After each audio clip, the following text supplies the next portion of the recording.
बहुत ही सम्मानित बुजुर्गों, मेरे भाइयों, आज आपके बीच में हम वोट की अपील करने के लिए आए हैं। हमारे भाई देवेंद्र कौशिक जी, जिन्हें कमल का चुनाव चिन्ह शीर्ष नेतृत्व ने और हमारे मुख्यमंत्री नायब सिंह सैनी जी ने देकर भेजा है। उनके साथ हमारे भाई जिला अध्यक्ष जसबीर दोदवा जी, मेरे बड़े भाई आजाद सिंह नेहरा जी, भाई निशांत छोकर जी, भाई पार्षद नरेंद्र जी, सभी सबका नाम तो लेके मैं टाइम नहीं वो करना चाहूंगी, मेरे लिए सभी सम्मानित हो। देखिए, मेरे से पहले में से सब लोगों ने अपने विचार आपके आगे रख दिए हैं और पिछली बार आप लोगों ने मुझे आशीर्वाद देके और कामयाब करके विधानसभा में भेजा था। मैं यही आपसे एक ही वायदा करके गई थी कि मैं अपनी तरफ से कोई भी ऐसा कार्य नहीं करूंगी जिससे मेरे बुजुर्गों की कहीं पगड़ी झुके या आपकी आन बान शान पर कोई दिक्कत हो। और मैंने 5 साल बहुत ईमानदारी और निष्ठा से कार्य किया और उसका परिणाम भी आपके सामने आया। पहली बार हरियाणा में किसी को बेस्ट एमएलए का अवार्ड दिया और वो एमएलए का अवार्ड लेकर मैं आपके बीच में आई और मैंने आपको कहा ये सम्मान आपका है, ये मेरा नहीं है। मैंने कहा था गन्नौर में गवर्नमेंट कॉलेज नहीं है, हमने गवर्नमेंट कॉलेज खुलवाया। 2 साल से वहाँ क्लासें लग रही हैं, जगह भी चिन्हित हो गई है।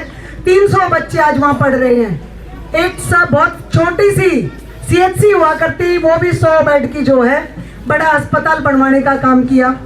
और जो मंडी थी जिसमें किसानों की बेशकीमती जमीन 550 एकड़ अधिग्रहण करके पड़ी हुई थी, उसमें 3,500 करोड़ रुपया मंजूर करा के वो भी अब काम चालू हो गया है। बहुत स्पीड से बन रही है। उसका फायदा जो है किसानों को होगा, हमारे भाइयों को होगा और उसमें माताओं बहनों को भी काम मिलेगा। तो ये सब चीजें बहुत अच्छी चलती रही, हम भी काम करते रहे। लेकिन मैं जितना काम सोच के आई थी कितना विकास हम कर पाएंगे, उस विकास में एक अड़चन बीच में 2 साल की आई कि कोरोना का समय आ गया। और कोरोना में जो है सबको जान माल की बची हुई थी कि हमारी जिंदगी बच जाए और उस वजह से कुछ विकास की रफ्तार धीमी हुई। सब कुछ बढ़िया चलते हुए अब हमारे बीच में एक हमारा भाई भी आया है आपके बीच में, जो आपके बीच में आके अब तक तो उसके लिए भारतीय जनता पार्टी बहुत बढ़िया थी जब तक कि टिकट का निर्णय नहीं हुआ था। टिकट का फैसला होने से 2 दिन पहले तक भी जब गन्नौर में मीटिंग हो रही थी तो उसने सब लोगों ने ये कहा भाई टिकट पार्टी जिसको भी देगी हम सब उसके साथ हैं। मैंने भी कहा, भाई आजाद ने भी कहा, निशांत ने भी, हम सब ने कहा। और उस मीटिंग में वो भी बैठा था, वो भी बोला मैं गले हूँ। लेकिन वो वक्त है ना, भगवान जो है शीशा दिखवा देता है, आईना दिखा देता है कि किस व्यक्ति का क्या चरित्र है। तो जैसे ही 2 दिन बाद टिकट हुई और भाई देवेंद्र कौशिक को टिकट मिल गई, अपना अपना मुकद्दर है, तो भाई चिल्लाने लग गया मेरी टिकट कट गई, मेरी टिकट कट गई।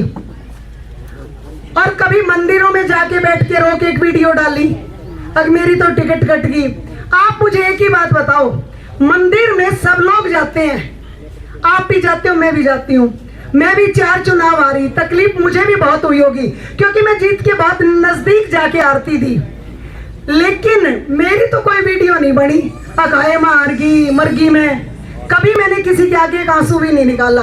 हम सोचते थे हमारे काम में कोई कमी रही है, सब लोगों ने सहयोग दिया, अगली बार फिर चुनाव लड़ेंगे, हमारा सीधा सा एक ही निर्णय होता था। अब ये वीडियो इसलिए डलती हैं ताकि बुजुर्गों की भावना भड़क जाए या माताओं बहनों की कि किसी के साथ अन्याय हुआ है।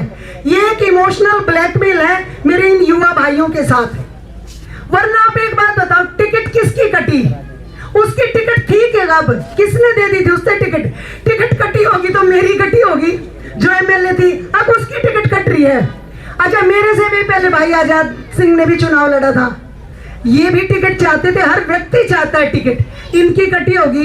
या यूं निशांत भी दिन रात भागे भागे फिर रहा था, यूं भी मेहनत कर रहा था, इसकी कटी। जिनकी वास्तविकता में टिकट कटी है ना, वो पार्टी के साथ है, संगठन के साथ है। और जो है ना डोंगी फरेबी, वो नहीं होगा मेरी टिकट कट गई और दुनिया को पागल बना रहा है।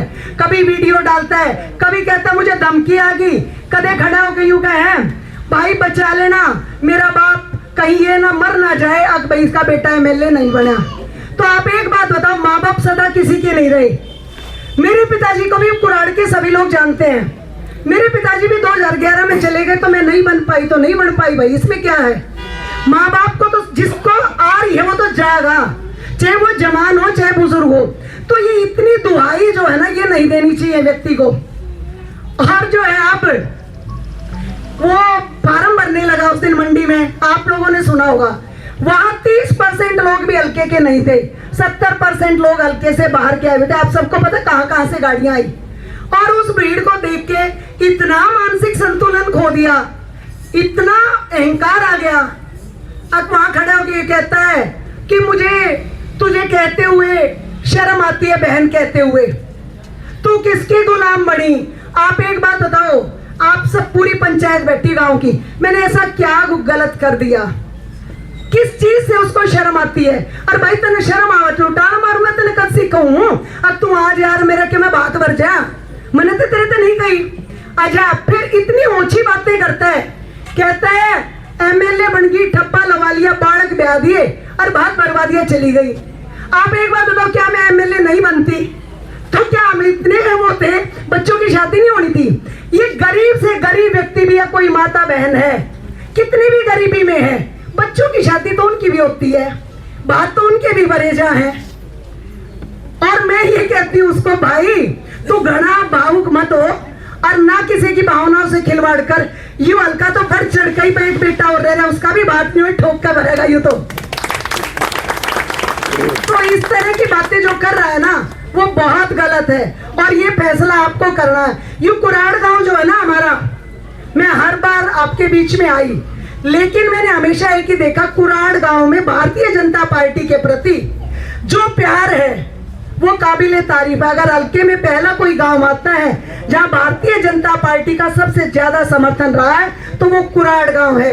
और इसलिए आपका जो है सबसे ज्यादा दायित्व बनता है कि आप मेरे भाई को ज्यादा से ज्यादा वोटों से जिताओगे। और दूसरी बात मैं एक और बताऊं, टिकट कट्टे पीछे अगले दिन इंडिपेंडेंट का जो पर्चा भर दिया, तो अब उसको चुनाव चिन्ह भी मिल गया, वो मिला सिलेंडर का। और जब मैं 2005 में इंडिपेंडेंट चुनाव लड़ रही थी, तब मुझे भी यही चुनाव चिन्ह मिला था, सिलेंडर का। और मैं इस सिलेंडर तक बखूबी वाकिफ हूँ, मेरे से ज्यादा इस सिलेंडर ने कोई नहीं पहचानता।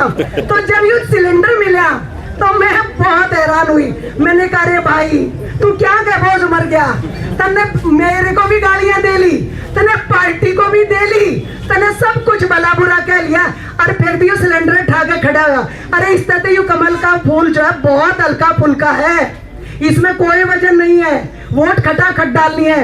और तू यू बोझ मरने लग रही सिलेंडर के लिए। सिलेंडर का तो जमाना ही जा लिया, अब तो पाइपलाइन बिछने लग गई गैस की।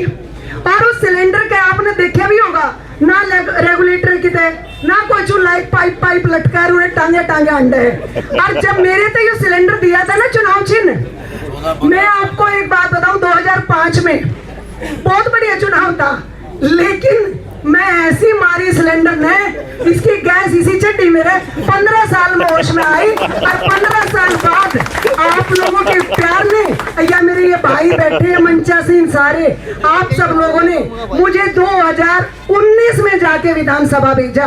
तो मेरे से ज्यादा कीमत इस कमल की और ज्यादा कीमत इस की सिलेंडर की कोई नहीं जानता भाई। तो आप जो है कोई भी सिलेंडर पे एक वोट भी पड़ के खराब मत करियो। अपनी जो है ना कोई लड़ाई नहीं है, सीधी सी जो है। वैसे भारतीय जनता पार्टी जो है ना अपने आप में एक नायाब पार्टी है, और सीएम भी हमारा नायब सैनी है। 2 महीने मिले थे उन्हें, 2 महीने में जो है ना पूरे प्रदेश का दिल जीत लिया उन्होंने। और 2 महीनों में उन्होंने गरीब व्यक्तियों के लिए, चाहे वो किसी भी जाति के हैं, जो कार्य उन्होंने किए हैं वो काबिले तारीफ है, कोई नहीं कर सकता। और उन्होंने तो जो है ना अभी 1 महीने का समय और बचा हुआ था, ऐसा रोड मैप तैयार कर रखा था, रोज नई नई घोषणाएं कर रहे थे। और घोषणाएं नहीं कर रहे थे, काम भी कर रहे थे। पहली बार मुख्यमंत्री निवास के इस तरह से कभी दरवाजे खुले देखे होंगे लोगों ने। रात के 2 बजे तक अभी हम देखा करते, सीएम साहब कभी थकते नहीं थे। और अब जो है वो जो 2 महीने का समय है ना, मैं ये कहती हूँ कि अब उनके हाथ मजबूत करो, उन्हें 5 साल का और समय दो, ताकि ये युवाओं के लिए रोजगार का प्रबंध हो, इन माताओं बहनों के लिए गरीब व्यक्ति अगर कभी बीमार हो जाता था ना तो कोई उसका बेरा लेने नहीं जाया करता, न्यू सोचा करते, कदे जानते हैं न्यू कहते पीछे की जरूरत है, मैंने पीछे दे दे। और वो इलाज किया तो भारतीय जनता पार्टी ने किया है। जो चिरायु आयुष्मान कार्ड के तहत गरीब व्यक्ति का इलाज होता है 5 लाख रुपए तक का, वो भी नायब सिंह सैनी जी ने अब 10 लाख रुपए का कर दिया है। और अगर 70 साल से ज्यादा आयु का कोई भी व्यक्ति बीमार होता है तो 5 लाख रुपए का और भी एक्स्ट्रा इलाज। और आप प्राइवेट अस्पताल में कहीं भी जाकर अपना इलाज करा लो। तो ऐसी ही पार्टी जिसने शिक्षा की तरफ ध्यान दिया, गरीब व्यक्ति की तरफ ध्यान दिया, मजदूर की तरफ, व्यापारी की तरफ और सबके स्वास्थ्य की तरफ इतना ध्यान दिया, तो इससे अच्छी कोई और पार्टी है नहीं।